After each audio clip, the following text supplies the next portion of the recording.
세상에서 가장 맛있는 무화과.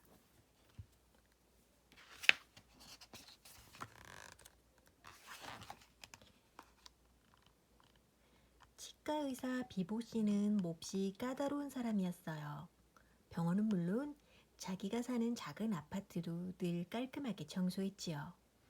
또 집에서 기르는 개 마르쉘이 가구 위에 올라앉기라도 하면 무섭게 야단을 쳤어요. 이 불쌍한 개는 마음대로 짖지도 못했답니다. 어느 이른 아침 한 할머니가 병원 앞에서 비보 씨를 기다리고 있었어요. 이가 너무 아팠던 할머니는 의사를 보자마자 치료해달라고 애원했지요.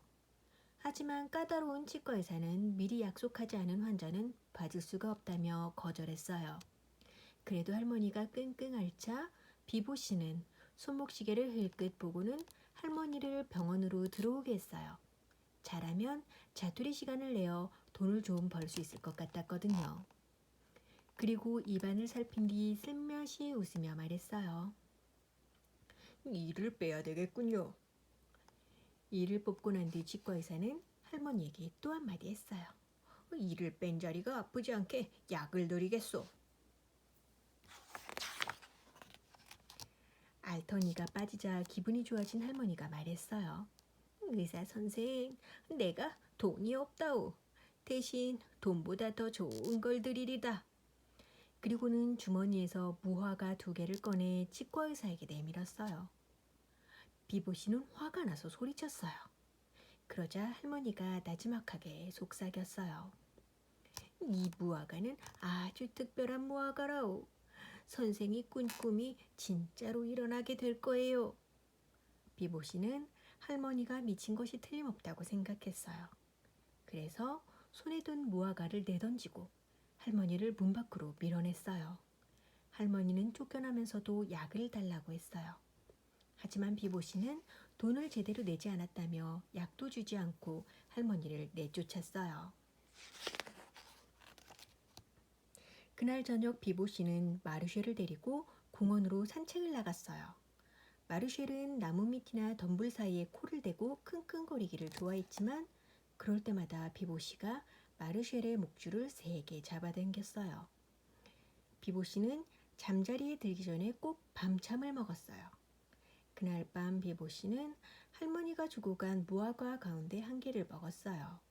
무화과는 아주 맛있었어요. 지금까지 먹어본 것 가운데 가장 달고 맛있는 무화과였어요. 다음날 아침 비보 씨는 계단으로 올라가려는 마르쉘을 억지로 끌고 산책을 갔어요. 다리가 짧은 마르쉘은 주인의 큰 걸음을 따라가는 것이 힘들었어요. 하지만 비보 씨는 마르쉘의 사정 따위는 조금도 생각하지 않았어요. 오히려 흰 개털이 자기가 입고 있는 멋진 파란색 옷에 묻는 것이 싫었지요. 비보 씨는 사람들 앞을 지나갔어요. 그런데 사람들이 모두 자기를 쳐다보지 않겠어요? 그러자 비보 씨는 이렇게 생각했지요. 모두 내 옷이 멋지다고 생각하는구나. 그러나 찻집 유리창에 비친 자신의 모습을 보고는 너무 놀라 그 자리에 멈춰서고 말았어요. 지금까지 자기가 속옷바람으로 돌아다니고 있었던 거예요. 비보 씨는 허둥지둥 골목으로 뛰어들어갔어요. 도대체 내 옷은 어떻게 된 거야? 그러자 지난밤에 꾼 꿈이 생각났어요. 자기가 속옷만 입은 채 바로 저 찻집 앞에 서 있던 꿈 말이에요. 비보 씨는 어젯밤 꿈에 또 어떤 일이 있었는지 생각해내려고 애를 썼어요. 그때 골목 밖을 바라보던 마르쉘이 지저대기 시작했어요.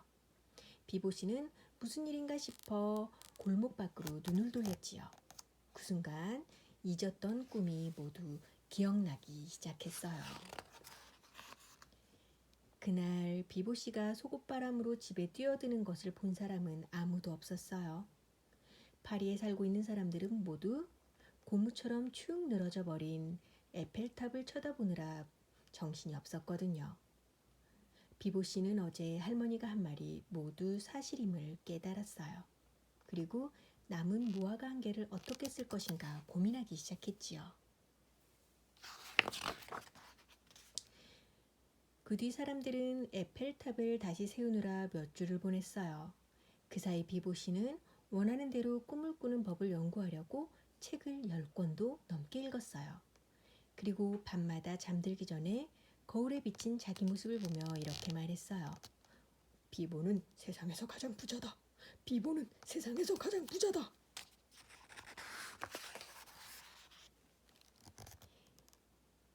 이제 비보씨는 자기가 원하는 대로 꿈을 꿀 수 있었어요. 꿈속에서 비보씨는 멋진 보트와 자가용 비행기를 가지고 있었고 지중해에 있는 궁궐 같은 집에 사는 부자가 되었지요. 비보씨는 날마다 같은 꿈을 꾸었어요. 어느 날 저녁 비보씨는 두 번째 무화과를 꺼내 들었어요. 그래, 바로 오늘이야. 그리고 잘 익은 무화과를 접시에 담아 식탁에 올려놓았지요. 내일 아침이면 이 치과 의사는 세상에서 가장 돈 많은 부자가 되어 있을 거예요. 비보씨는 마르쉐를 보며 미소를 지었어요. 오늘 밤만 지나면 저 작고 볼품없는 개 대신 크고 멋진 사냥개와 산책을 나갈 수 있을 테니까요.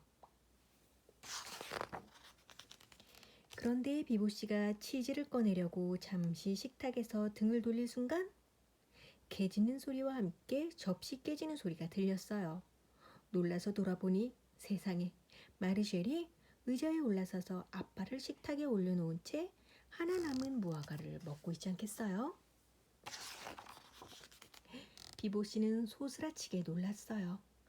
마르쉘은 도망쳤고 비보씨는 개를 잡으려고 온 집안을 뛰어다녔어요.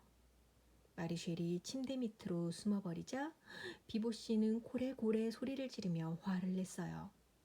비보씨는 화가 잔뜩 난 채로 잠이 들었어요. 다음 날 아침 잠에서 깨어난 비보씨는 몹시 어리둥절했어요.